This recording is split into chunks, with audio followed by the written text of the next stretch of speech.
فرمایا ان اللہ و ملائکتہ، بے شک اللہ تعالیٰ اور اس کے فرشتے یصلون علی النبی، نبی پر رحمت بھیجتے ہیں، یعنی فرشتے تو رحمت کی دعا کرتے ہیں اور اللہ رحمت بھیجتا ہے۔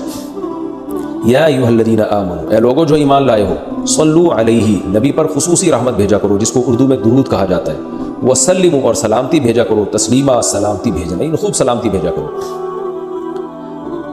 تو یہ آیت جب اس آیت کی وجہ سے علماء نے یہ مسئلہ فقہاء نے بیان کیا ہے کہ زندگی بھر میں ایک مرتبہ درود بھیجنا ہر مسلمان پہ فرض ہے، کیونکہ اللہ نے حکم دیا ہے، اور الامر بشیء لا یقتضی التکرار، جب کسی بات کا آرڈر دیا جاتا ہے نا تو وہ ایک دفعہ کرنے سے وہ آرڈر پورا ہو جاتا ہے۔ تو اللہ نے ہمیں درود کا حکم دیا، تو زندگی میں ایک دفعہ بھی اگر ہم درود پڑھ لیں گے تو یہ فرض ادا ہو جائے گا، جیسے کہ کلمہ توحید زندگی میں ایک دفعہ پڑھنا فرض ہے، باقی جتنا پڑھیں اتنا اچھا ہے۔ اور جب کسی مجلس میں نبی صلی اللہ علیہ وسلم کا ذکر کیا جائے تو ایک مرتبہ اس میں درود پڑھنا واجب ہے، فرض نہیں ہے۔ فرض اور واجب ایک اصطلاح ہے، فرض کا مطلب ہوتا ہے جس کی دلیل یقینی اور قطعی ہو،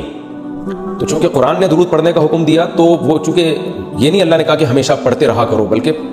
پڑھو، تو ایک دفعہ پڑھنا اس قطعی یقینی دلیل کی وجہ سے فرض ہے۔ تو فرضیت ایک ایسی چیز ہوتی ہے جس کا انکار کرنے سے انسان کافر ہو جاتا ہے، کیونکہ اس کی دلیل بہت مضبوط ہوتی ہے۔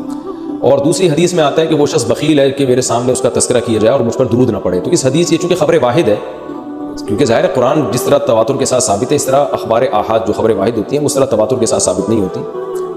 تو اس میں تعویل کا بھی امکان ہوتا ہے۔ تو اس لیے فقہاء، خاص طور پر احناف جو ہیں فقہاء حنفیہ، انہوں نے فرض اور واجب ایک ٹرم بنائی ہے شرعی مسائل کو سمجھانے کے لیے۔ تو اس لیے انہوں نے کہا کہ جب کسی مجلس میں نبی کا نام آئے نا تو اس مجلس میں ایک دفعہ کم سے کم درود پڑھنا واجب ہے۔ واجب کا درجہ تھوڑا سا فرض سے نیچے ہوتا ہے کیونکہ وہ حدیث سے ثابت ہے۔ تو اور پھر جب بار بار نبی کا نام آئے تو پھر بار بار پڑھنا واجب نہیں ہے کیونکہ اس میں حرج ہے۔ ہاں مستحب ضرور ہے کہ جتنی دفعہ پڑھیں، جب بھی نبی صلی اللہ علیہ وسلم کا نام آئے تو لازمی درود شریف پڑھا کریں، یہ تو مستحب ہے۔ نبی صلی اللہ علیہ وسلم نے فرمایا جس شخص نے مجھ پہ ایک دفعہ درود پڑھا اللہ اس پر 10 رحمتیں نازل کرتے ہیں اور اس کی 10 خطاؤں کو معاف کرتے ہیں۔ تو بہت زیادہ فضیلت ہے درود شریف پڑھنے کی۔